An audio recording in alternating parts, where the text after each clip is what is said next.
boleia do Scania roncava um fado desafinado, um lamento que parecia vir do próprio inferno. Eu, Zé Trovão, velho de estrada e milhas rodadas, senti um arrepio gélido que nada tinha a ver com a friagem cortante daquela madrugada na serra. Do mar, o breu da noite engolia a estrada sinuosa, e os faróis do caminhão, que teimavam em oscilar, mal conseguiam furar a névoa espessa que se arrastava das encostas úmidas. A cada curva, o vento uivava contra a lataria velha, e o barulho, que antes era apenas o som de um motor cansado, agora parecia ter vida própria. Um murmúrio gutural que me seguia, sussurrando segredos ininteligíveis. Aquele caminhão.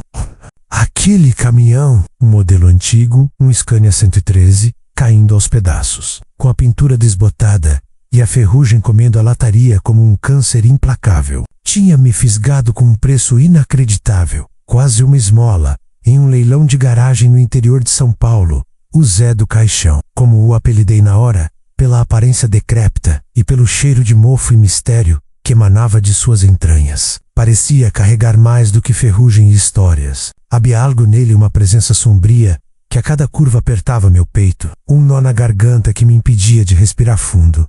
A decisão de comprar o Zé do Caixão tinha sido impensada, impulsiva. Meu velho Mercedes-Benz, companheiro de tantas jornadas, tinha dado seu último suspiro na BR 16, me deixando a pé e com dívidas até o pescoço. Precisava de um caminhão, qualquer um, para voltar a rodar e pagar as contas que se acumulavam como montanhas. E foi aí que o cambista, um sujeito esguio, de óculos escuros mesmo à noite, com um sorriso que não alcançava os olhos e um cheiro forte de cigarro barato aporeço com meia oportunidade de ouro. Ele me entregou a chave quase como se quisesse se livrar de uma maldição, os olhos arregalados, evitando meu olhar. Apressado em sumir da minha vista, é uma pechincha, Zé Trovão, um achado.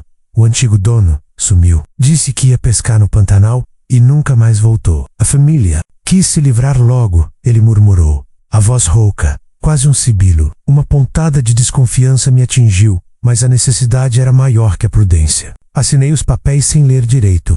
A pressa de ter um caminhão novamente, me cegando para os sinais óbvios de que algo estava terrivelmente errado naquela primeira viagem, com o motor engasgando a cada subida e os fantasmas da estrada cochichando. Em meus ouvidos, soube que a boleia do Zé do Caixão era um portal para algo além do asfalto. Os instrumentos do painel, a maioria inoperante, pareciam ter vida própria, com luzes piscando aleatoriamente e agulhas dançando sem rumo. O rádio, um modelo velho de banda cidadã, chiava incessantemente, e por vezes, entre os ruídos estáticos, eu jurava ouvir vozes distorcidas, palavras indistintas que se perdiam no ronco do motor. Passei pela entrada de um túnel escuro, e no instante em que o Scania penetrou a escuridão úmida, uma rajada de vento gélido varreu a cabine. Apesar das janelas estarem fechadas, um cheiro de terra molhada e algo mais, algo denso e metálico, invadiu o ar. As luzes internas se apagaram. De repente, e por uma fração de segundo, a escuridão foi total, me engolindo em um vácuo assustador. Senti um frio na espinha, que me fez arrepiar até os pelos da nuca. Quando as luzes voltaram, tão subitamente quanto se foram, o Zé do Caixão pareceu soltar um suspiro pesado, e o ronco do motor se intensificou, quase como um rugido de desafio. Naquele momento, uma certeza se instalou em mim e eu não estava sozinho. O Zé do Caixão estava vivo, ou habitado por algo que não pertencia ao mundo dos vivos. Eu, que já tinha visto de tudo nas estradas do Brasil menos assaltos, acidentes pavorosos, fenômenos climáticos inexplicáveis, nunca havia sentido algo tão visceralmente perturbador. Não era apenas o medo do desconhecido, mas uma sensação de que aquele caminhão tinha uma história trágica e inacabada, e que o Zé Trovão acabara de me tornar parte dela. A noite avançava, e a cada quilômetro percorrido, a estranheza do Zé do Caixão aumentava. A temperatura dentro da cabine caía e subia sem lógica. Os espelhos retrovisores pareciam refletir vultos distorcidos nas sombras. E por vezes, o som de algo raspando na lataria externa me fazia pular no banco. Eu tentava me convencer de que era o vento, a estrutura velha, minha mente cansada, mas sabia que não era. E eu estava sozinho, com um caminhão que parecia ter uma agenda própria. De repente, um guincho agudo e arrastado irrompeu do motor, e o caminhão começou a perder foca. Eu tentava engrenar uma marcha mais baixa, mas a alavanca parecia pressa. O velocímetro despencava, e o Zé do Caixão, antes um fantasma veloz, agora se arrastava como um corpo moribundo. Olhei para o painel, e a luz do óleo começou a piscar. Freneticamente, um vermelho vibrante que me alertava para o perigo iminente. Respirei fundo, tentando manter a calma. Era um problema mecânico, afinal. Ou era? Parei o caminhão em um acostamento escuro e desolado. O silêncio, quando o motor finalmente se calou, foi ainda mais assustador do que o ronco anterior. Eu podia ouvir o meu próprio coração batendo forte no peito. Desce da cabine, a lanterna em punho, e comecei a inspecionar o motor. Não havia vazamento aparente, nenhum sinal de superaquecimento. Tudo parecia normal, mas o caminhão não. Pegava. Era como se ele tivesse decidido parar ali, naquele lugar ermo, de propósito. Foi então que eu a vi. No para-choque dianteiro, bem na altura dos meus olhos, havia uma marca. Não era ferrugem, nem sujeira. Era uma inscrição quase imperceptível, como se tivesse sido gravada com algo pontiagudo. Um símbolo antigo, parecido com a junção de 3 setas apontando para baixo, e abaixo dele, as letras C, U, R, V Oeste, gravadas de forma rústica. Corvo. O nome soou na minha cabeça, estranho e familiar ao mesmo tempo. E então, um calafrio correu por minha espinha. O Zé do Caixão não era apenas mal assombrado. Ele escondia um segredo. E o que eu encontraria do outro lado seria a ruína ou uma fortuna. As primeiras semanas com o Zé do Caixão foram um tormento. Não havia noite em que eu não fosse acordado por sussurros indistintos. Um lamento que parecia vir das profundezas do caminhão, ou talvez da minha própria mente exausta. Acorda, parada em poços de gasolina, eu olhava para o caminhão como se ele fosse um predador à espreita. Suas sombras alongadas pela luz brusuleante dos postes, a lataria enferrujada, parecendo absorver a escuridão ao redor. E o Sanches seus olhos me seguindo, mesmo quando eu estava longe, lavando o rosto na pia imunda do banheiro do posto, ou tomando um café amargo na lanchonete. A fadiga, que já era minha companheira constante nas longas jornadas, agora vinha, acompanhada de um terror sutil mas persistente. As luzes da cabine piscavam sem motivo, como se a fiação interna estivesse possuída por um espírito zombeteiro. O rádio, que eu já nem me atrevia a ligar, teimava em sintonizar sozinho em estações de vozes distorcidas e chiados que pareciam formar palavras ininteligíveis, como se uma conversa macabra estivesse acontecendo em algum lugar dentro do beco. Certa vez, jurei ouvir meu próprio nome sendo chamado, arrastado e sibilante, vindo do banco do carona, que estava vazio. Dei um pulo, o coração disparado, e acendi a luz interna, apenas para encontrar o silêncio e o vazio.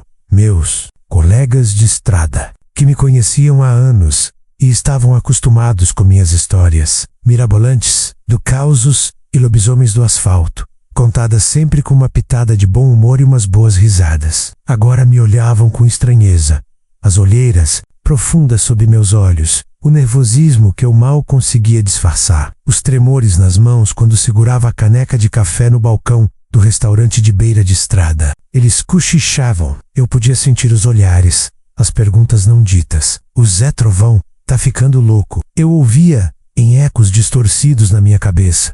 A coisa mais aterrorizante era a sensação de que o Zé do Caixão tinha vida própria. Em uma descida íngreme na BR 101, perto de um trecho conhecido por acidentes fatais, o impensável aconteceu. Os freios falharam. De repente, o pedal foi ao fundo, mole e sem resistência. A boleia começou a tremer violentamente, e o caminhão ganhou velocidade de forma assustadora. Eu bombeava o pedal, desesperado, gritando impropérios para o ar, para o caminhão, para o que quer que estivesse me atormentando. O suor escorria pelo meu rosto, cegando-me, enquanto eu via o abismo se aproximar aterrorizantemente rápido. Cheiro de borracha queimada invadiu a cabine, misturado ao mesmo cheiro metálico e denso que eu sentira no túnel. As luzes do painel piscaram descontroladamente, e o volante girou sozinho por um instante, me jogando para a direita, quase para fora da pista, onde a barreira de proteção parecia estar ali apenas para me lembrar do destino iminente.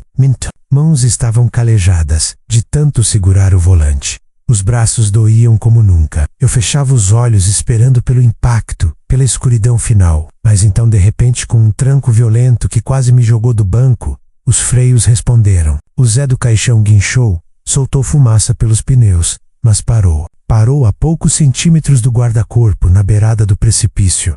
Um milagre, ou não? Seria o Zé do Caixão tentando me matar? Ou seria uma força maior, alguma entidade que habitava o caminhão, tentando me impedir de desvendar seus segredos? Aquele quase acidente me deixou mais aterrorizado do que nunca, mas também mais determinado. Eu sabia que não podia mais ignorar os sinais. Algo ou alguém estava me chamando para dentro do mistério do Zé do Caixão, e eu não podia simplesmente fugir. Afinal, um caminhoneiro não abandona sua máquina, mesmo que ela esteja assombrada. Meu sustento estava ali.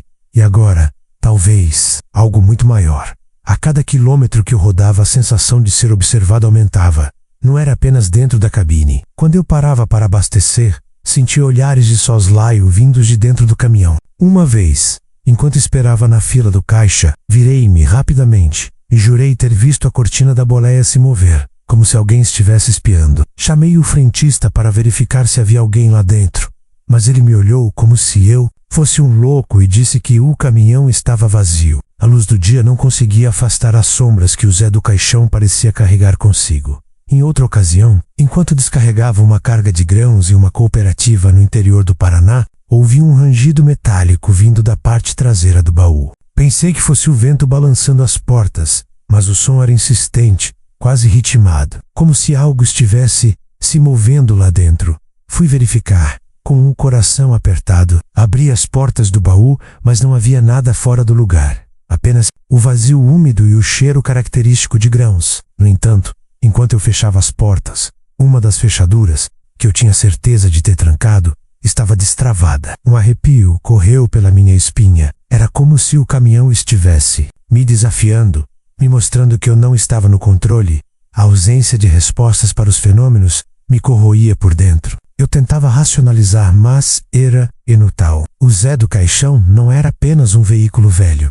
Ele era um enigma ambulante. Eu me pegava conversando com ele, em voz baixa, pedindo para que ele revelasse seus segredos, implorando por uma noite de sono tranquila. A cada vez que eu me pegava fazendo isso, a vergonha me atingia, mas a necessidade de entender era mais forte. Eu estava exausto, física e mentalmente. As noites em claro, os sustos constantes, a sensação de estar sempre no limite. Mas por alguma razão, eu não conseguia desistir. Havia uma força, uma curiosidade incontrolável me impulsionando a continuar. Aquele caminhão não era apenas assombrado. Ele guardava algo. Eu podia sentir. Havia uma energia palpável emanando dele. Uma promessa de algo grandioso ou terrivelmente perigoso. E eu, Zé Trovão, com meus cabelos grisalhos e minha alma cansada, estava prestes a descobrir o que era. Eu estava preso a ele, a um destino traçado nas estradas brasileiras. E o Zé do Caixão, com seu ronco fantasmagórico e seus mistérios, me levaria até lá, para o bem ou para o mal. A cada dia que passava, o Zé do Caixão se tornava mais parte de mim, e eu, Zé Trovão, mais parte dele. A estranha conexão que se formara entre nós não era mais apenas uma perturbação, era uma obsessão. Eu, que sempre fui um homem prático, de pés no chão e olho na estrada, me via mergulhado em um turbilhão de eventos inexplicáveis que desafiavam toda a lógica. As assombrações não apenas se intensificaram, elas se tornaram mais vívidas, Maze Passway, como se o próprio caminhão estivesse tentando se comunicar comigo, me arrastando para mais fundo em seu enigma. Não era só a dança das luzes na boleia, ou os sussurros etéreos que me acordavam no meio da noite. Agora, objetos começavam a sumir e reaparecer nos lugares mais inusitados. Minha caneca de café, que eu jurava ter deixado no suporte, surgia misteriosamente em cima do painel. A chave de fenda que eu usava para apertar um parafuso frouxo desaparecia da caixa de ferramentas e era encontrada, minutos depois, no meu travesseiro. Era como se uma criança travessa estivesse brincando comigo, ou talvez, como se algo mais antigo e astuto estivesse manipulando meu mundo para me manter em alerta. As portas da cabine, mesmo trancadas, por vezes, se abriam sozinhas como um rangido, lento e gutural, como se convidassem uma presença invisível a entrar. Eu chegava a me pegar falando em voz alta para o Zé do Caixão, pedindo para que ele parasse com os jogos, para que revelasse logo seu segredo. Alguns motoristas, que passavam por mim em postos de gasolina ou paradas de descanso, me olhavam, de esguelha, balançando a cabeça, certamente pensando que as longas horas na estrada finalmente tinham cobrado seu preço na minha sanidade. E honestamente, às vezes eu mesmo me perguntava, em uma tarde quente na divisa de Goiás e Minas Gerais, com o sol a pino castigando o asfalto, parei para almoçar em um posto movimentado. Deixei o Zé do Caixão estacionado um pouco mais afastado, evitando os olhares curiosos. Enquanto eu mastigava um bife a cavalo com farofa, minha mente estava longe, revirando cada evento estranho que eu havia testemunhado. De repente, um caminhoneiro amigo, o João Pamonha, se aproximou da minha mesa, o rosto pálido e os olhos arregalados. Zé, você viu o que está acontecendo com seu caminhão? Ele perguntou, a voz em um sussurro aterrorizado. Olhei para onde ele apontava e meu sangue gelou. A buzina do Zé do Caixão estava tocando. Não era um toque rápido, acidental. Era um som longo, arrastado, intermitente, como um chamado de socorro, ou talvez um lamento. O som reverberava pelo pátio do posto, atraindo a atenção de todos. Eu sabia que a buzina estava desligada, e mesmo que não estivesse, ninguém estava dentro do caminhão. Saí correndo, o coração martelando no peito. Quando cheguei perto, o som parou abruptamente. Eu abri a porta da cabine, e o silêncio que se seguiu foi ensurdecedor. Ninguém lá. A buzina, inerte. João Pamonha me olhava como se eu tivesse trazido a própria morte para o posto a Quell Incident, presenciado por outros, selou a reputação do Zé do Caixão. Agora, não era apenas eu que sentia. Outros também começavam a presenciar os fenômenos, embora em menor escala. Alguns juravam ter visto vultos nas sombras do Semiriboque quando eu estacionava, outros alegavam sentir um frio inexplicável ao passar perto dele. O Zé do Caixão estava se revelando. Eu estava exausto, mas não conseguia desistir. Havia uma força, uma curiosidade incontrolável me impulsionando a continuar. Aquele caminhão não era apenas assombrado. Ele guardava algo, eu podia sentir. Havia uma promessa, um segredo, algo que valia a pena desvendar, mesmo que isso custasse minha sanidade. As assombrações não eram mais apenas para me assustar, elas eram pistas, migalhas de pão que o Zé do Caixão estava deixando para eu. Sicué, eu precisava ir até o fim. E para você que está acompanhando essa loucura, essa jornada cheia de suor e calafrios nas estradas do Brasil, eu peço do fundo do coração, se inscreva no canal, siga a gente, ative o sininho para não perder nenhum capítulo dessa história que promete de prender do início ao fim. É a sua participação que me dá força para continuar, mesmo com os cabelos em pé e a insônia me consumindo. Eu sei que muitos de vocês, companheiros de estrada, ou até mesmo aqueles que sonham com a vida sobre rodas, entendem a paixão e os desafios que enfrentamos por esses Brasis afora.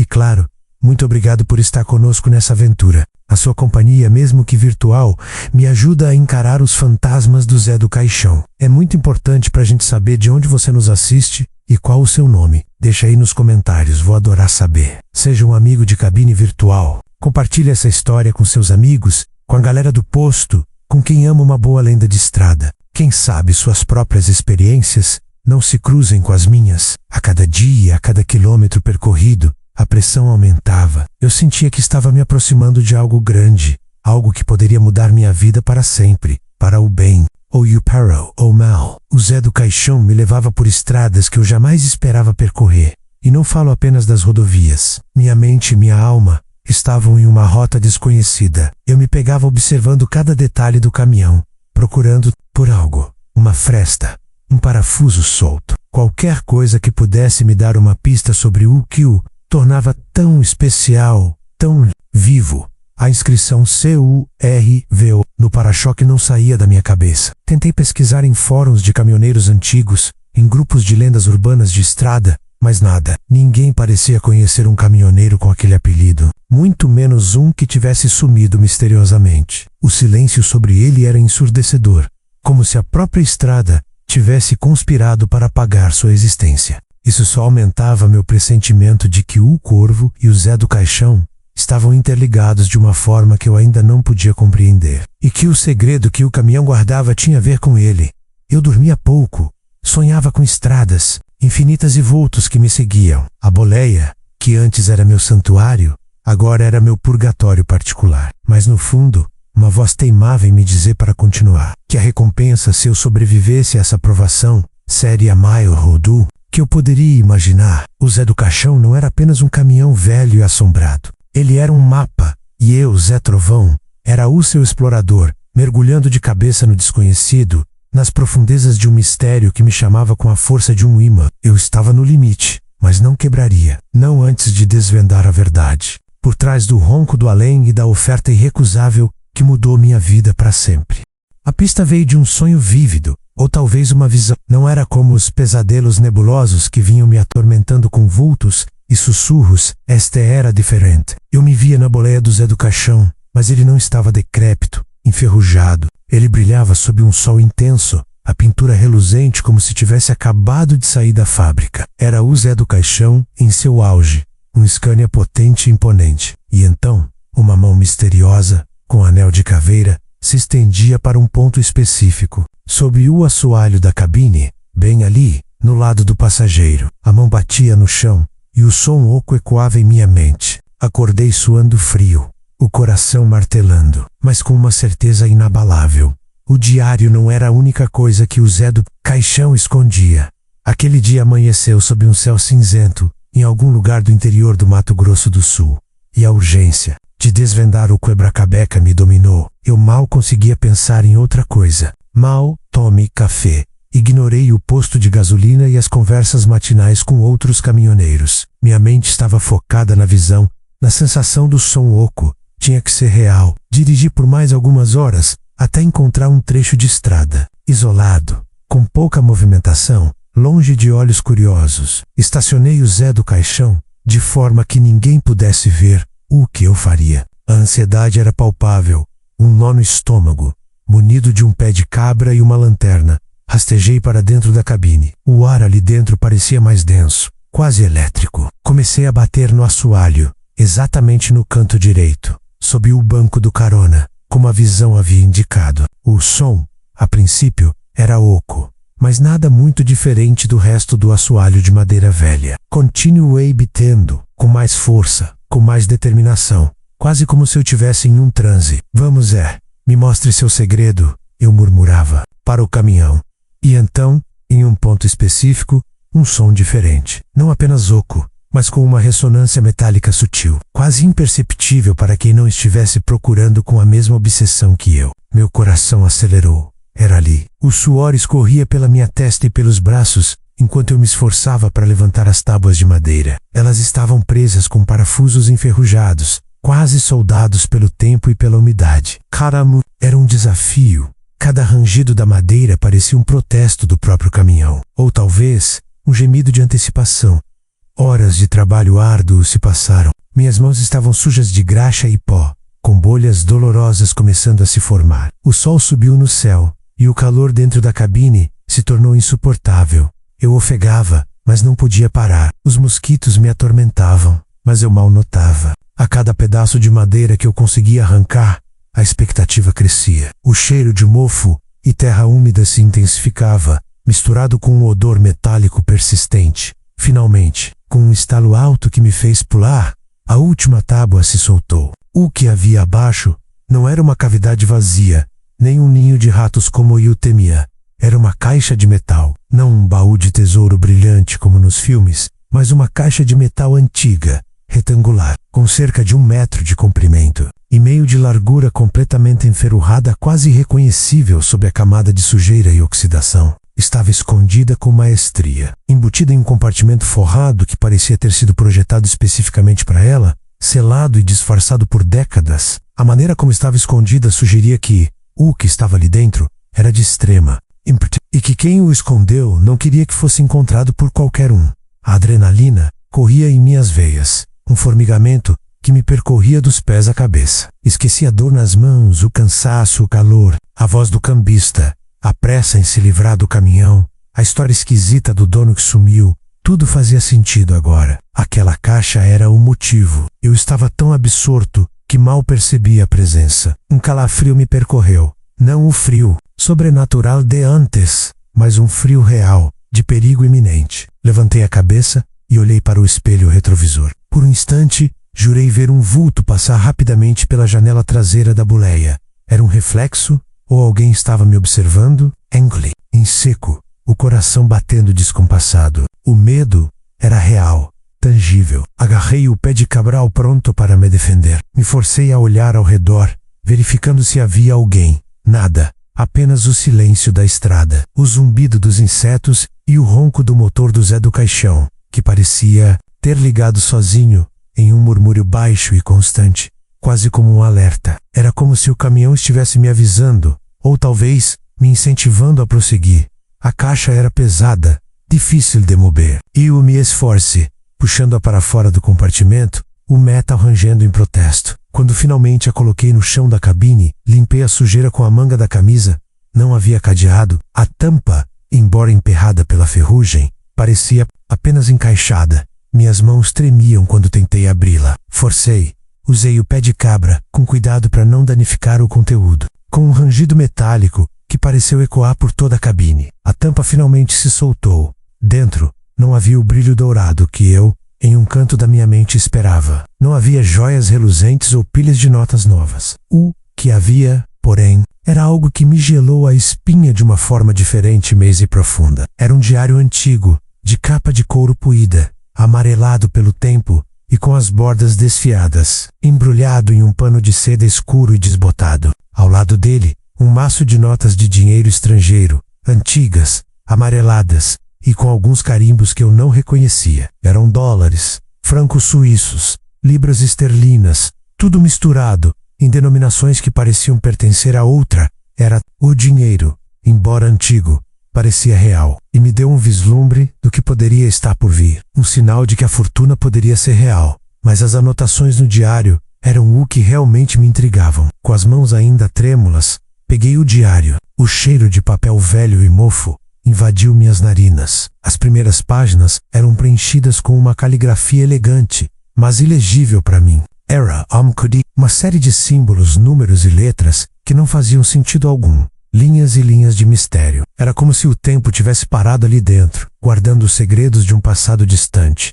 As páginas pareciam descrever rotas, nomes de cidades e datas, tudo cifrado. Era como um mapa do tesouro, mas um mapa amaldiçoado. Será que as assombrações do Zé do Caixão eram os guardiões dessa fortuna? Ou os fantasmas daqueles que tentaram desvendá-la antes de mim e falharam? Aquele caminhão não era apenas era um cofre de segredos, um túmulo para os mistérios de seu antigo dono, o tal Corvo, cujo nome estava gravado no para-choque. Eu estava no rastro de algo muito maior do que imaginava, e o Zé do Caixão, com seus sussurros e seu comportamento estranho, tinha me guiado até ali. A jornada estava apenas começando, e eu sabia que não haveria volta.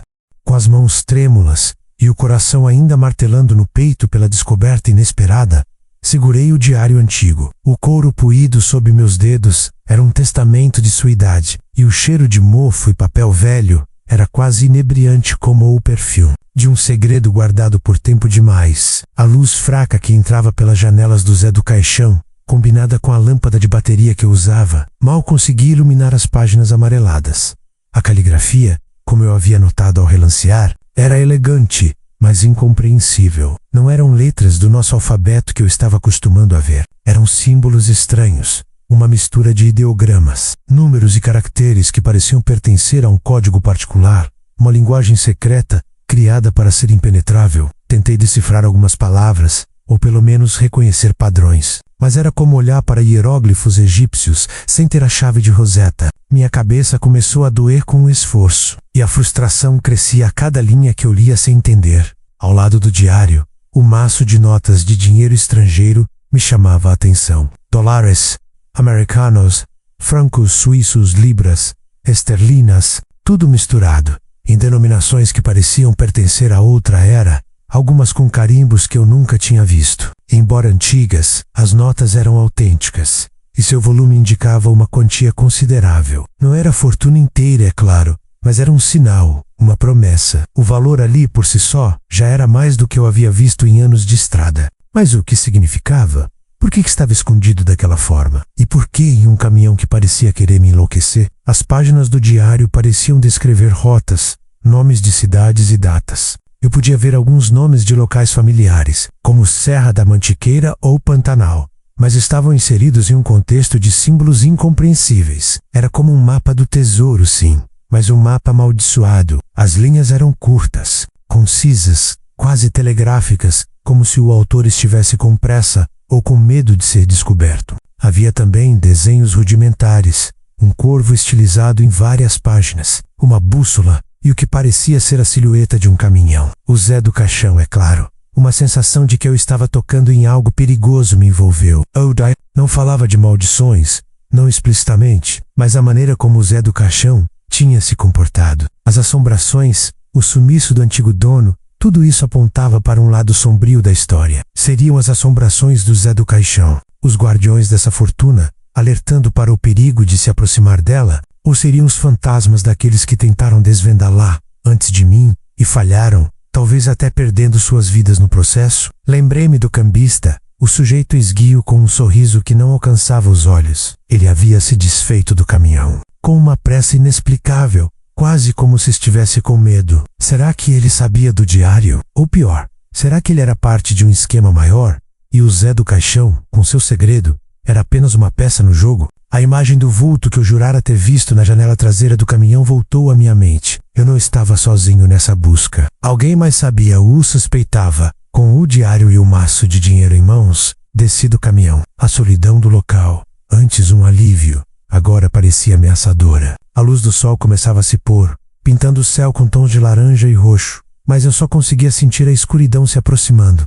Eu precisava de ajuda. Um homem da estrada como eu, acostumado com cargas pesadas e rotas perigosas, não era. Um perito em códigos antigos, decidi que a primeira coisa a fazer era guardar o diário e o dinheiro em um local seguro. Não podia Dixa, Los Nacaben, por mais que o Zé do Caixão parecesse ter me levado até eles. A caixa de metal enferrujada, agora vazia, servia como um lembrete do que havia sido escondido por tanto tempo. Eu a recoloquei no compartimento secreto, fechando o assoalho com as tábuas, tentando disfarçar a abertura o máximo possível.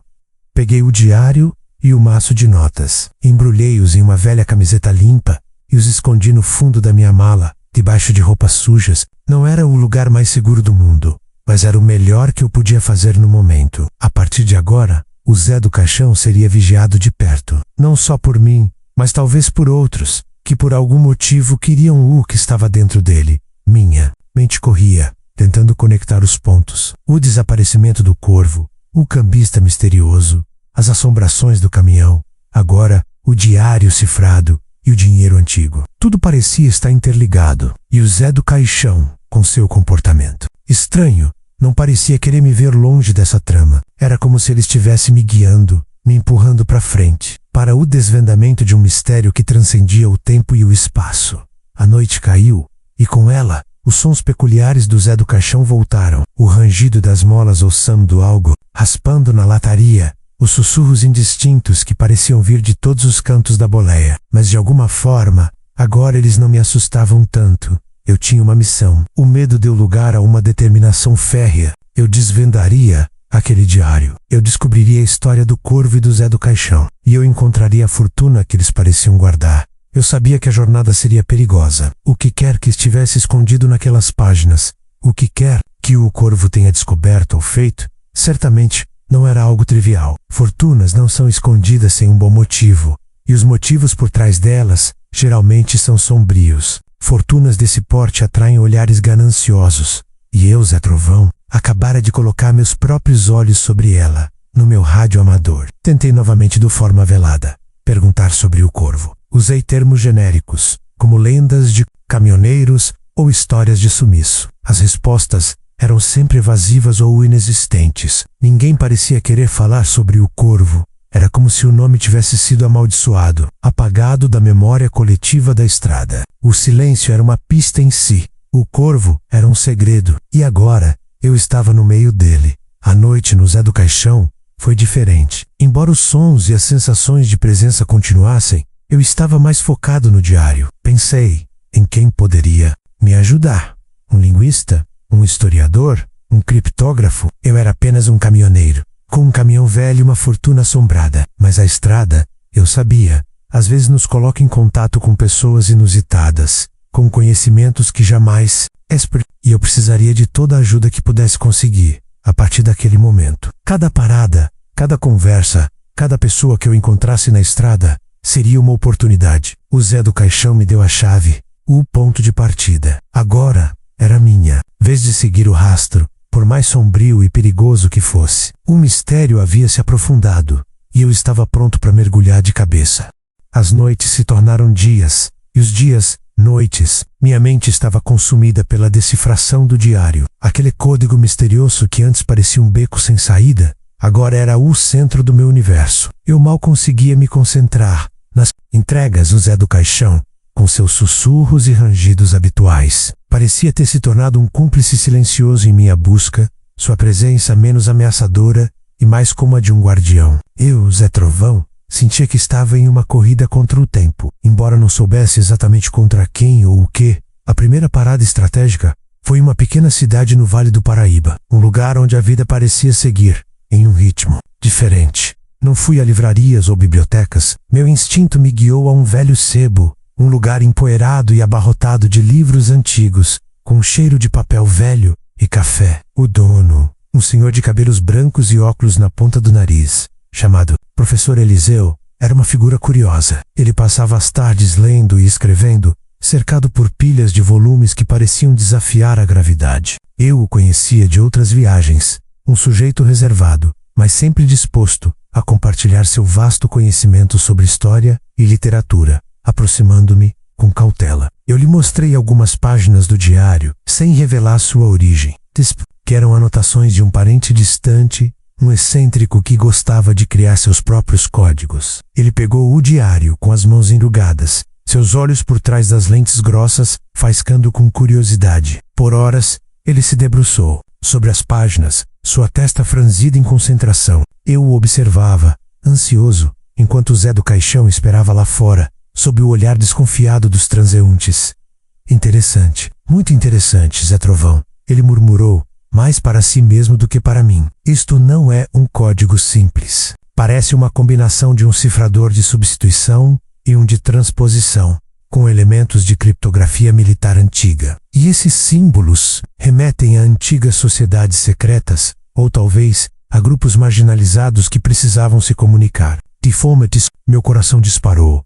Criptografia militar, sociedades secretas. A cada palavra do professor, a trama parecia se aprofundar. Ele apontou para os símbolos do corvo, o mesmo que eu vira gravado no para-choque do Zé do Caixão. Este aqui, corvo, é um símbolo de astúcia, de segredos bem guardados. E em algumas culturas de mensageiros entre mundos, o professor Eliseu, com sua mente aguçada, trabalhou incansavelmente. Noites viraram manhãs. Eu levava café forte e pães de queijo, enquanto ele rabiscava em cadernos, sua mesa coberta por folhas e mais folhas de tentativas de decifração. Ele me explicou sobre a lógica dos códigos, as frequências das letras, os padrões ocultos. E então, linha por linha, palavra por palavra, a verdade começou a emergir. O diário pertencia a um antigo caminhoneiro, conhecido apenas pelo seu codinome, o Corvo. Ele havia desaparecido misteriosamente décadas atrás, um caso que nunca foi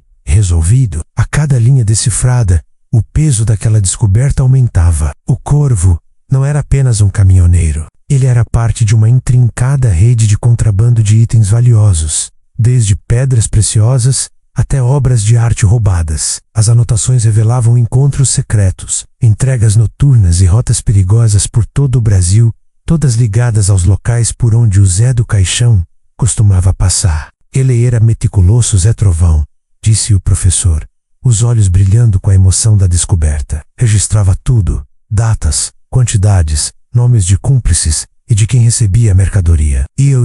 Mas parece que nem tudo ia para os compradores finais. Ele menciona um depósito, um lugar seguro, onde ele guardava parte dos ganhos, seu tesouro pessoal. A revelação do tesouro pessoal do Corvo me deixou sem ar. Não era apenas contrabando, era uma fortuna que o Corvo havia desviado para si mesmo, escondendo-a de seus próprios comparsas. As assombrações do Zé do Caixão, os sussurros, o comportamento estranho do caminhão, agora faziam mais sentido. O diário não falava de maldições, mas de traições, mortes e uma fortuna colossal que esperava ser encontrada. O Zé do Caixão não estava assombrado por espíritos malignos, mas pelos ecos de uma história de ganância e perigo. Os fenômenos que eu presenciava eram talvez a manifestação da história do Corvo, que o caminhão carregava em suas entranhas.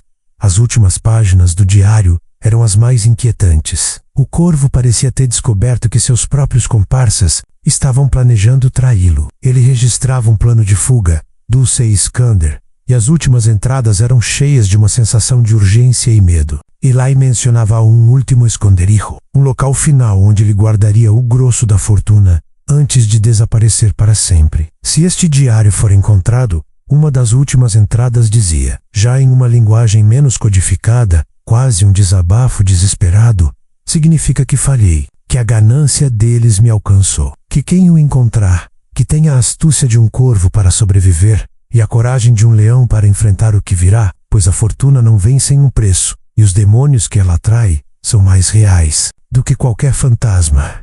Aquela frase me gelou a espinha. Os demônios que ela atrai são mais reais do que qualquer fantasma. O professor Eliseu me olhou com uma expressão séria. Zé Trovão, você não está apenas no rastro de uma fortuna, você está no rastro de um perigo real. Se o corvo foi traído e desaparecido, é bem provável que os mesmos que o perseguiam ainda estejam por aí, ou seus herdeiros. E eles podem estar procurando pelo que o corvo escondeu. A paranoia que eu vinha sentindo, os vultos no retrovisor, a sensação de estar sendo seguido, tudo se encaixou. Não eram fantasmas, eram pessoas, pessoas perigosas, que queriam a fortuna, que agora estava ao meu alcance. Eu estava no rastro de algo muito maior do que imaginava, e o diário, que eu havia achado por acaso no fundo de um caminhão mal assombrado, era a chave para tudo.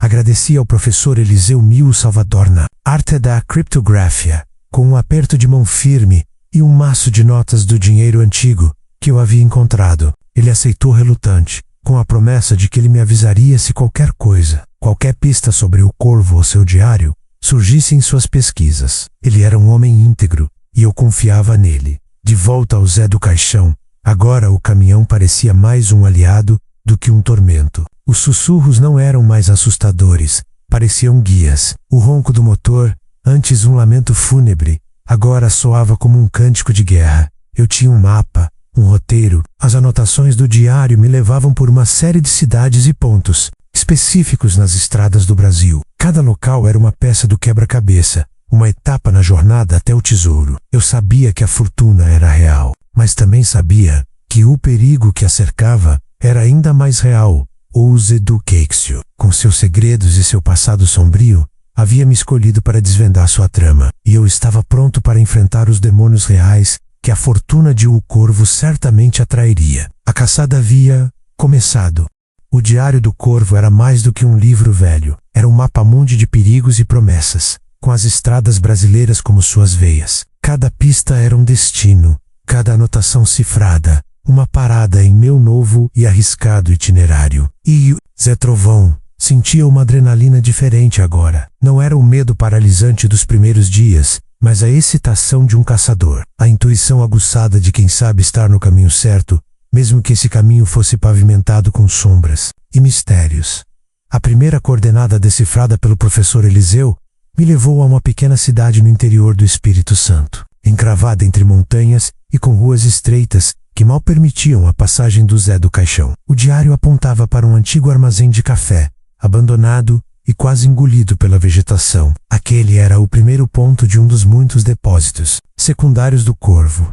Cheguei à noite com a neblina baixa e a umidade grudando na pele. A luz fraca dos faróis do Zé do Caixão mal iluminava a fachada decadente do armazém. O ar estava pesado, não apenas pela umidade, mas por uma sensação de abandono e tempo estagnado. O caminhão, curiosamente, parecia mais silencioso do que o normal, como se estivesse me observando, ou talvez me alertando. Desci, munido de uma lanterna potente e meu velho canivete suíço, que agora parecia um brinquedo diante do que eu estava enfrentando.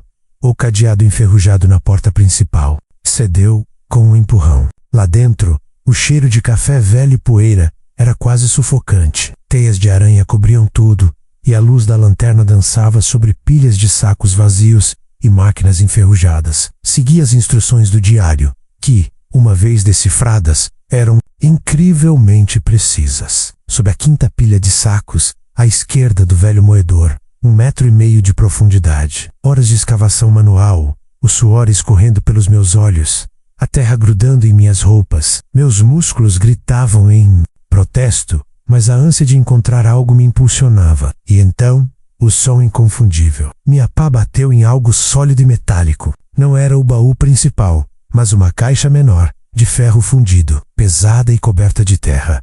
Dentro, havia mais notas de dinheiro estrangeiro, algumas moedas antigas e alguns papéis que, à primeira vista, pareciam documentos de compra e venda. Falsificados. Não era a fortuna colossal que o Corvo havia prometido, mas era uma soma considerável, suficiente para me dar um fôlego, um alívio financeiro que eu não sentia há anos. Os Educaxio, de fato, era uma mina, mas a alegria durou pouco. Enquanto eu voltava para o caminhão, a sensação de que não estava sozinho voltou, mais forte do que nunca. Não eram os calafrios sobrenaturais de antes, mas um frio na espinha, um pressentimento. Estacionei o caminhão em um ponto estratégico para ter uma visão da estrada. Enquanto eu esperava, com o motor ligado no mínimo, notei um carro, um Sedan preto, com vidros escuros, parado na entrada da cidade, sem se mover. Ele estava longe demais para que eu pudesse distinguir quem estava dentro, mas a sua presença, naquela hora da madrugada, era no mínimo suspeita. Seriam os fantasmas do passado do Corvo, os mesmos que o traíram, que queriam o que ele havia roubado? Eu senti um nó no estômago. O diário havia me avisado.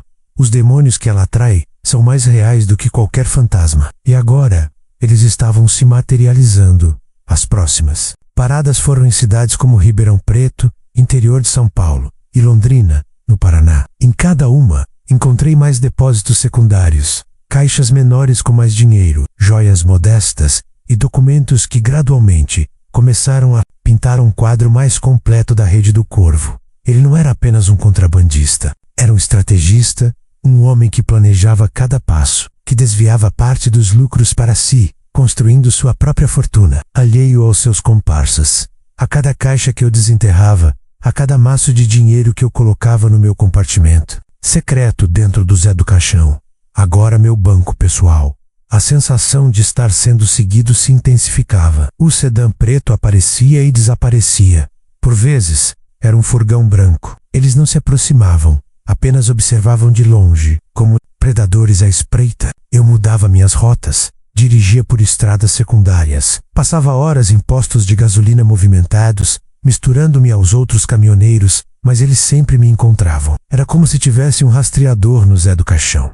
Comecei a tomar precauções. Não dormia mais em acostamentos isolados. Preferia postos de gasolina 24 horas, com iluminação e movimento. Trancava a boleia com correntes pesadas e colocava a mala com o diário e o dinheiro debaixo do banco, coberta por roupas velhas. A cada vez que eu estacionava, olhava no retrovisor, verificando os carros ao redor, as sombras, a paranoia. Estava se tornando parte da minha rotina. Os Educaxio, antes uma fonte de terror, agora parecia um escudo, um guardião inesperado. Seus fantasmas, ou o que quer que fossem os fenômenos que eu presenciava, pareciam ter diminuído em intensidade. Ou talvez, eu estava tão acostumado a eles que já não me assustavam tanto. Pelo contrário, em alguns momentos, as luzes piscando, ou os sussurros pareciam me alertar sobre a presença dos meus perseguidores. Era como se o caminhão, em sua própria forma peculiar, estivesse me protegendo dos perigos reais que se aproximavam. Os mesmos que queriam se livrar do Corvo, agora estavam atrás de mim, atrás da fortuna que ele havia escondido. Uma noite, em uma estrada escura perto de Campinas, o sedã preto, que me seguia há dias, finalmente tentou uma abordagem mais direta. Ele acelerou, emparelhando com o Zé do Caixão. A luz alta do carro ofuscava minha visão. Pude ver a silhueta de dois homens dentro, um deles apontando algo em minha direção. Meu coração disparou. Não era mais um jogo de gato e rato, era uma caçada. Pisei fundo no acelerador.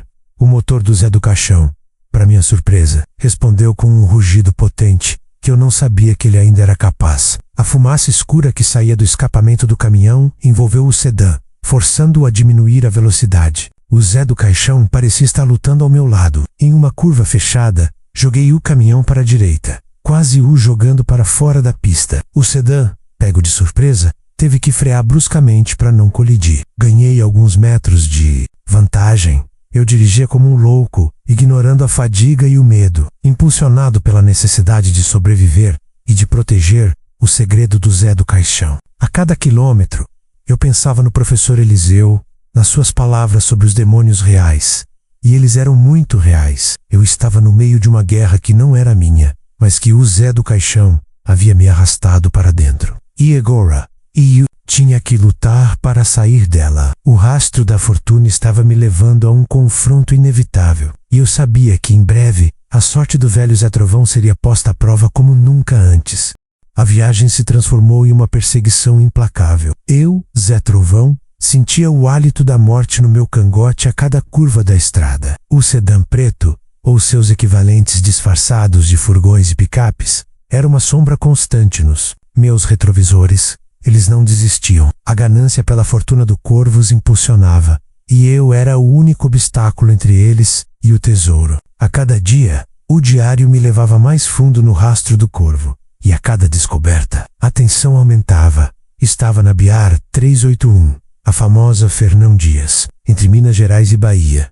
Um trecho sinuoso e traiçoeiro, com pouca movimentação àquela hora. Tal madrugada, o Zé do Cáxio, que eu antes temia, agora era meu refúgio, meu aliado improvável. Seus rangidos e sussurros pareciam ter se transformado em avisos, em uma espécie de comunicação sobrenatural que me alertava sobre o perigo iminente. Eu não sabia se era paranoia ou se o caminhão realmente sentia a presença dos meus perseguidores. De repente, as luzes altas de 3 veículos irromperam na escuridão atrás de mim.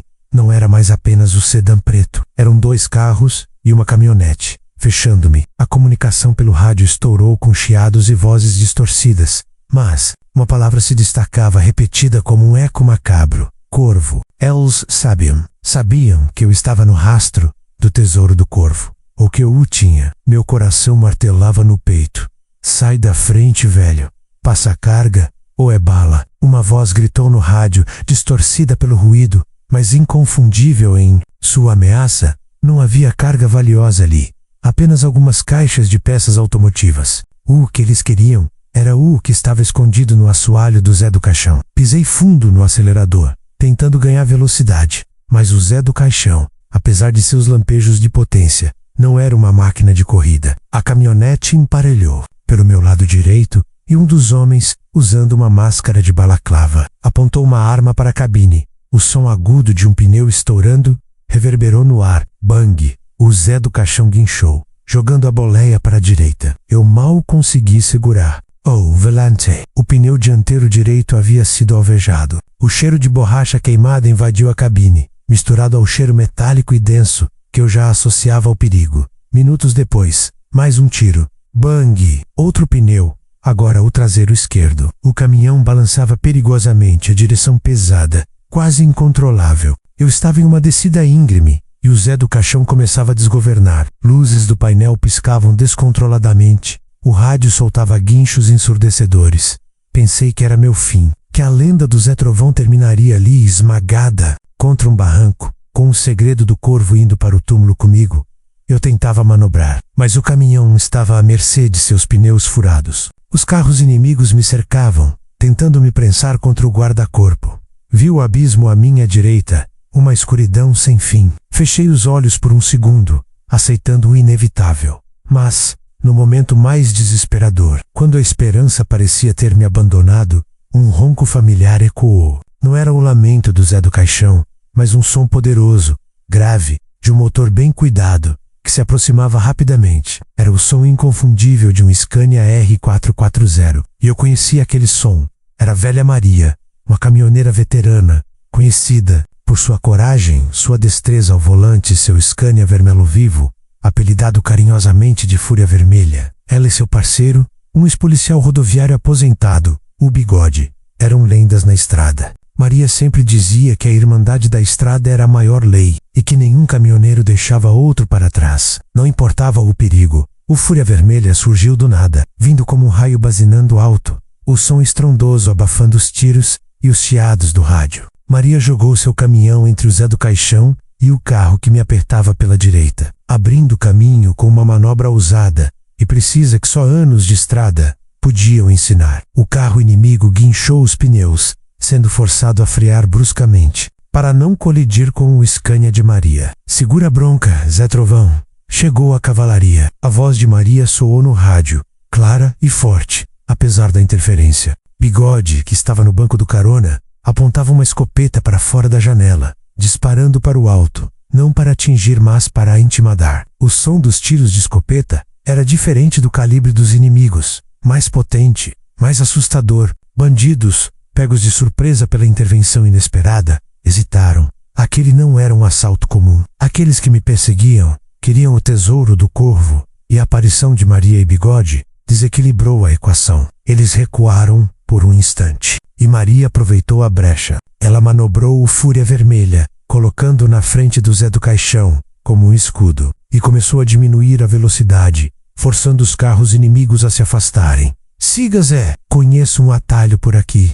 Eles não vão nos pegar. Maria gritou no rádio, com os pneus furados. O Zé do Caixão mal conseguia se mover. Eu liguei o pisca-alerta, seguindo o Fúria Vermelha, que abria caminho. Maria me conduziu por uma estrada de terra vicinal, quase invisível na escuridão, escondida por uma densa vegetação. O Zé do Caixão sacolejava, o motor protestando, mas ele seguia em frente, como se soubesse que sua vida e a minha dependiam disso.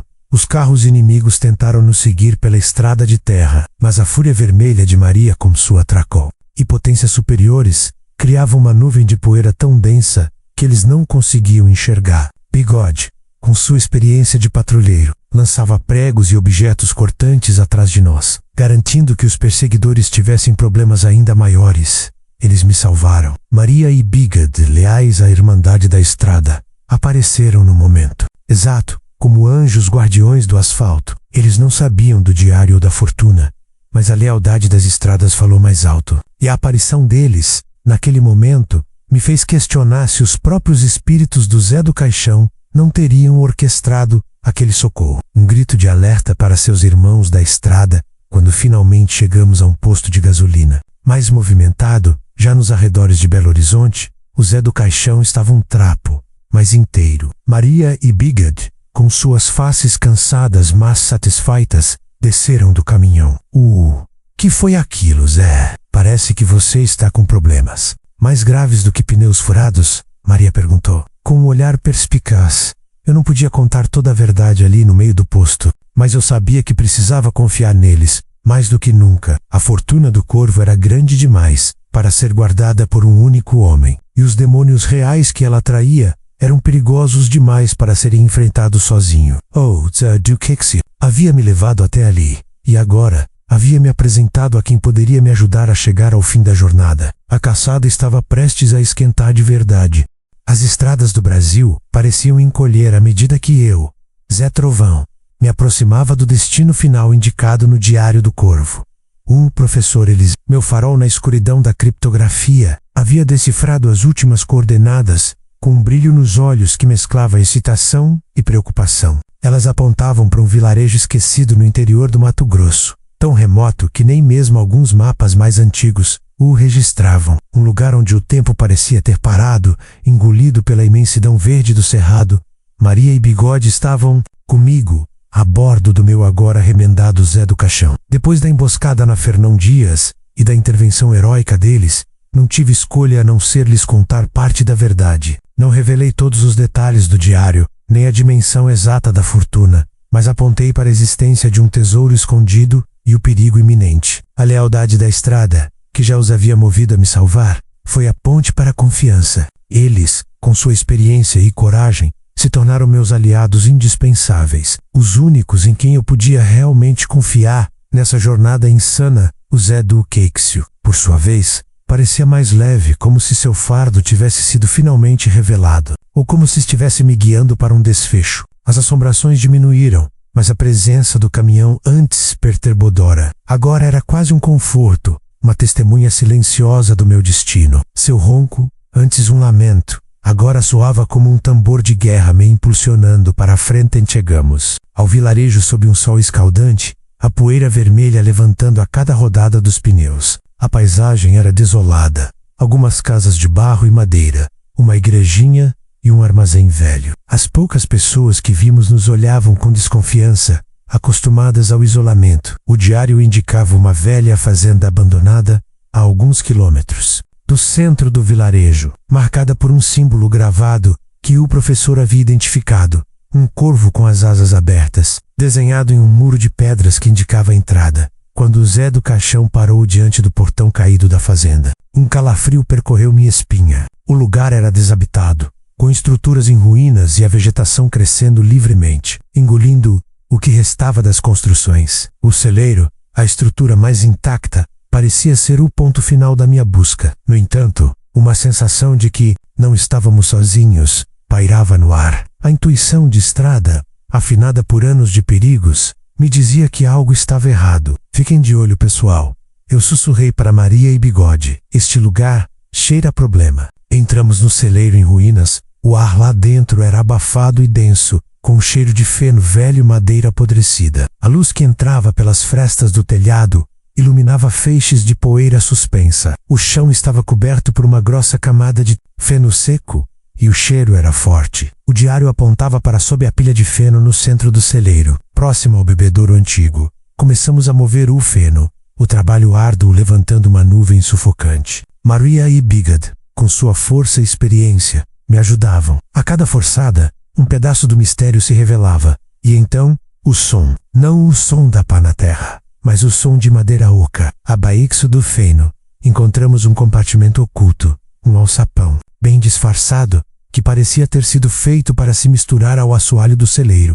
Meus olhos se arregalaram. Com um empurrão, o alçapão cedeu, revelando uma escada de madeira que descia para a escuridão. O cheiro de terra úmida e metal se intensificou. Acendi a lanterna e desci primeiro, Maria e Bigode me seguindo de perto. O pequeno cômodo subterrâneo era úmido e mofado, mas ali estava, não um, mas vários baús repletos de ouro, joias e caixas de dinheiro.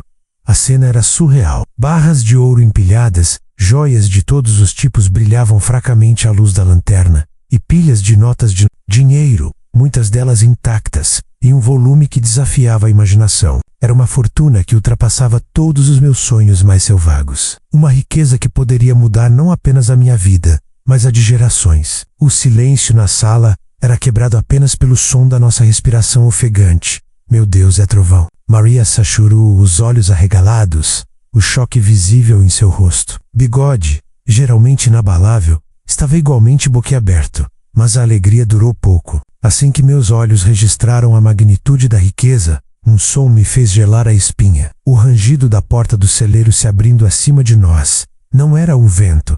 E então, vozes que eu já tinha ouvido antes, pelo rádio na Fernão Dias. Olha só quem achou o ninho do corvo. O velho Zé Trovão é mais esperto do que parece. Uma voz grave e sarcástica ecoou pelo celeiro.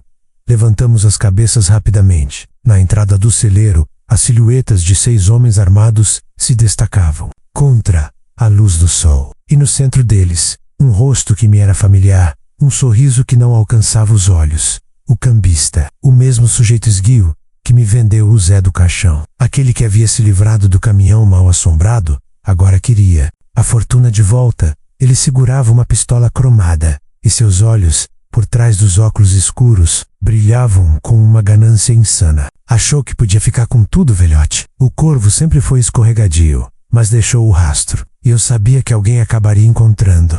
Só não sabia que seria um trouxa como você. A raiva me tomou conta. Eu não era um trouxa. Iraci Troval. E tinha um bando de fantasmas no meu caminhão, e 2 dos melhores aliados da estrada ao meu lado. Essa fortuna não é sua, eu disse, minha voz saindo mais firme do que eu esperava. Pertence à história. E agora, há quem a encontrou. O cambista riu, um som seco e cruel. História não paga contas, velho. Agora, saiam daí de baixo, ou vamos ter que ensiná-los uma lição sobre quem manda aqui. Eu olhei para Maria e Bigode. Seus rostos estavam tensos, mas havia uma determinação férrea em seus olhos. Sabíamos que não havia saída fácil. O confronto era inevitável. Os demônios reais da fortuna haviam chegado, e o Zé do Caixão, testemunha silenciosa, lá fora, parecia estar se preparando para sua última e mais importante batalha.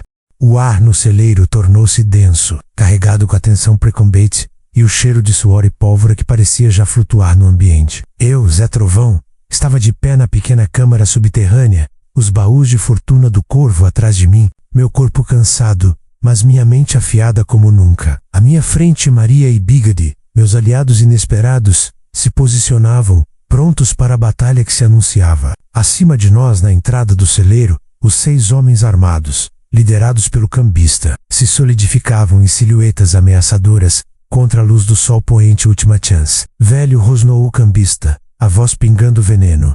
Entregue o que é nosso e talvez vocês saiam vivos daqui. Ou a gente pega na marra e aí não vai ter lenda de caminhoneiro que salve vocês. Eu apertei a empunhadura do meu velho revólver calibre 38, que eu mal usava, mas que agora parecia um prolongamento do meu próprio braço. Maria segurava uma espingarda de cano cerrado e Bigode, uma pistola semiautomática que parecia conhecer as mãos dele como a palma da sua própria. Nosso, essa fortuna foi escondida por um homem que vocês traíram e mataram, cambista. Ela não é de vocês. E não vamos entregar nada, respondi, minha voz firme, apesar da boca seca. O sorriso do cambista se desfez, revelando uma carranca de pura raiva. Vocês pediram por isso, seus idiotas? E então, o inferno se soltou. Tiros ecoaram pelo celeiro, o som ensurdecedor reverberando nas paredes de madeira, levantando uma nuvem de poeira e feno, que tornou a visão quase impossível. O cheiro de pólvora invadiu minhas narinas,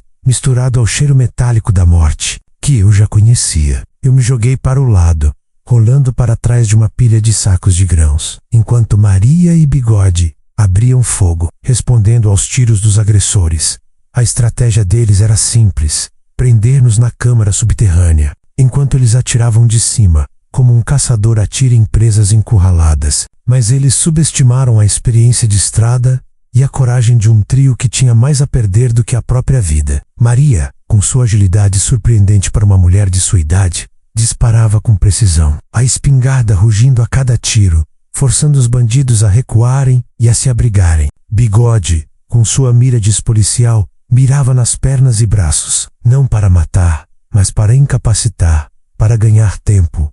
Eu, com a força de quem não tinha mais nada a perder, saí de trás da pilha de sacos, disparando o meu 38, não mirando em ninguém, mas para criar distração, para Forcalosa se mover. A adrenalina corria em minhas veias, dando-me uma clareza de pensamento que eu nunca imaginei ter. Eu era um caminhoneiro, não um pistoleiro, mas a ameaça à minha vida e a minha liberdade acendeu uma chama dentro de mim. No meio do caos, no auge do tiroteio, algo inusitado aconteceu. Lá fora, o motor do Zé do Caixão, que eu havia deixado desligado, ligou sozinho. Não era um ronco comum, mas um som profundo, gutural, que parecia vir das profundezas da terra. As luzes do caminhão, que antes piscavam erraticamente, agora acenderam e apagaram freneticamente, em um ritmo descompassado, quase como um código Morse. Então, um som ensurdecedor. Não o som da buzina, mas um grito, um lamento de 1000 almas, que reverberou pelo celeiro. Um som que parecia cortar o ar e penetrar a própria alma. Os bandidos, que estavam concentrados no tiroteio, pararam subitamente. Suas armas baixaram. Seus olhos se arregalaram em terror. Eles olhavam para a porta do celeiro, para o Zé do Caixão, que parecia ter vindo à vida. O grito, o lamento fantasmagórico, era tão perturbador que até eu senti um arrepio. Era o Zé do Caixão em seu auge, em sua forma mais assombrada e poderosa. Ele não estava apenas nos observando, ele estava lutando ao nosso lado. A presença do Zé do Caixão não era apenas uma maldição, era uma proteção, um pacto selado entre o passado do Corvo e o presente. Comigo, que é isso? Um dos capangas gritou, a voz trêmula de medo. O cambista, antes tão confiante, estava pálido, seus olhos arregalados, o sorriso de superioridade desaparecido. Ele parecia reconhecer o som, ou talvez a presença. Aquele momento de hesitação foi tudo o que precisamos. Maria, com sua visão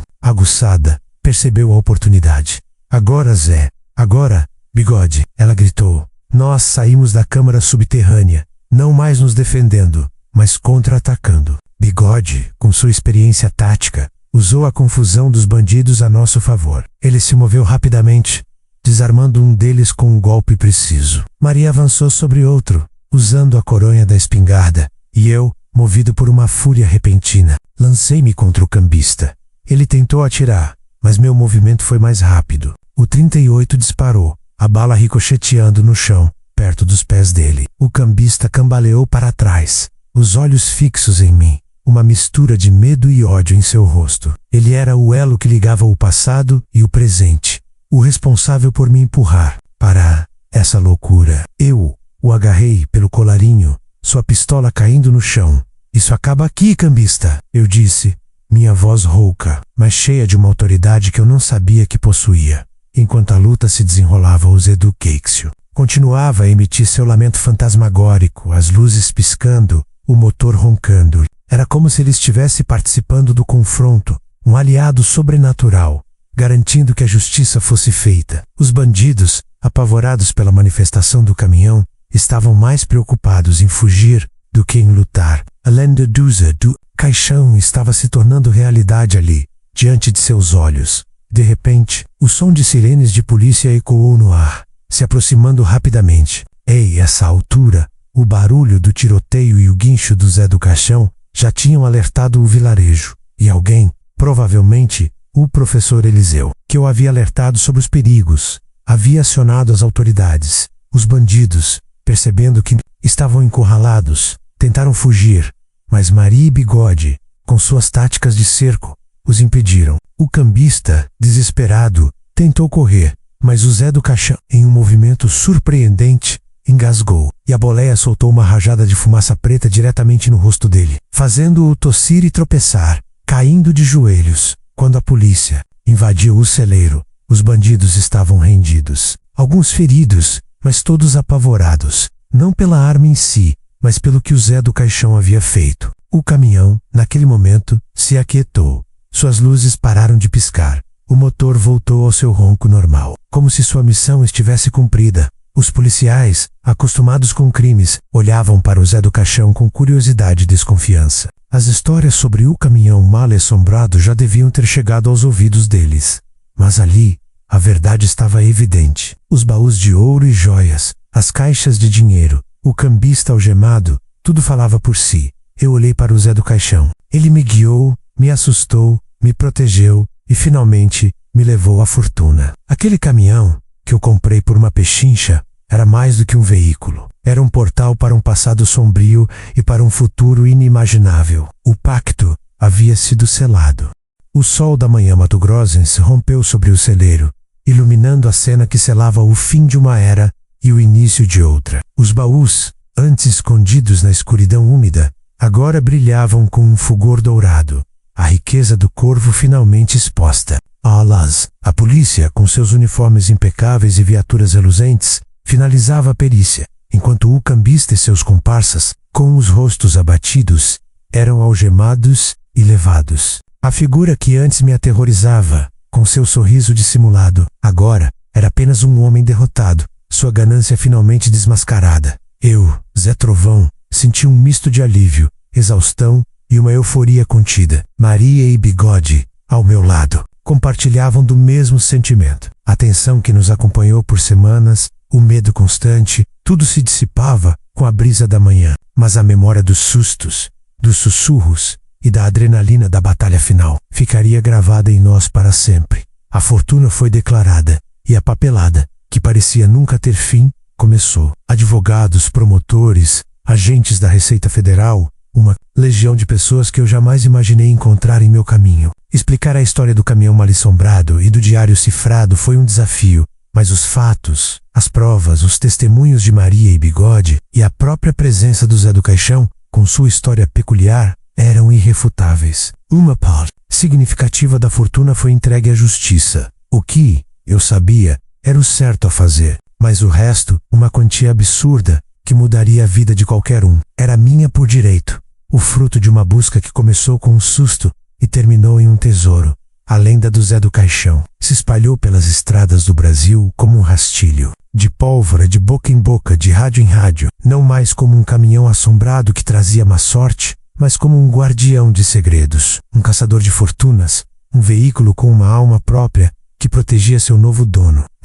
Sobre os fenômenos, antes motivo de riso ou medo, agora eram contadas com um tom de reverência, quase misticismo. Os companheiros de estrada que antes me olhavam com pena, agora me olhavam com admiração e um certo ar de espanto, com a fortuna em mãos. Eu e Maria, agora oficialmente sócios, investimos em uma frota de caminhões novos. Sconias modernos, sem fantasmas, mas com a memória viva do velho Zé. Criamos a Frota Trovão Maria, uma empresa que se tornou sinônimo de lealdade, honestidade e, claro, um toque de aventura. Nossos caminhões agora levavam cargas de verdade e não mais os mistérios do passado. Bigode, com sua experiência e sua calma de policial, se tornou nosso chefe de segurança e estrategista logístico, garantindo que nossas rotas fossem seguras e que nossos motoristas, agora uma equipe, estivessem sempre protegidos. A Irmandade da Estrada se fortaleceu em nosso grupo e a história do Zé do Caixão se tornou nosso alicerce, um lembrete de que, mesmo nas maiores adversidades, a união e a coragem podem nos levar a lugares inesperados. E o Zé do Caixão? O Zé do Caixão, ele não foi vendido, nem desmanchado. Com os recursos da fortuna, ele foi completamente restaurado, não apenas por fora com sua pintura original e peças novas, mas por dentro também. O motor, antes engasgado, agora roncava com a perfeição de uma máquina nova. A cabine, antes empoeirada e mofada, estava impecável, mas os pequenos detalhes que o tornavam único, as marcas do tempo e da história, foram preservados. Ele foi levado para minha fazenda no interior de São Paulo, uma propriedade que eu havia comprado com parte da fortuna. Lá, em um galpão especialmente construído para ele, o Zé do Caixão se tornou um monumento. Um lembrete constante de que as estradas guardam mais do que asfalto e perigos. Elas guardam histórias, lendas e, para os que ousam, fortunas que mudam vidas. Às vezes à noite, quando o céu estava estrelado e o silêncio do campo me envolvia, eu ia até o galpão, sentava na boleia do Zé do Caixão, agora tão confortável e acolhedora, e contava a ele sobre as novas rotas, os novos negócios, as vidas que ele havia mudado. E de vez em quando, juro que sentia um arrepio, uma brisa fria que passava pela cabine e um suave rangido, como se o velho caminhão estivesse ouvindo, aprovando e talvez ainda soltando um sussurro de vez em quando, apenas para me lembrar de que ele ainda estava ali, seu espírito sempre presente. Aquele caminhão amaldiçoado me trouxe a liberdade, não apenas financeira, mas a liberdade de viver uma vida que eu jamais sonhei. E acima de tudo, a certeza de que, às vezes, os maiores tesouros estão escondidos onde menos esperamos. Não em mapas de piratas ou ilhas desertas, mas em um velho Scania mal-assombrado, nas sinuosas e misteriosas estradas do Brasil. E assim, a lenda de Zé Trovão e do Zé do Caixão continua a ser contada a cada café no posto, a cada parada para descanso, a cada ronco de motor que cruza a noite. Uma história que prova que, para um caminhoneiro de verdade, a estrada não é apenas um caminho, é um destino, cheio de mistérios, perigos, e para os corajosos, a promessa de uma fortuna escondida.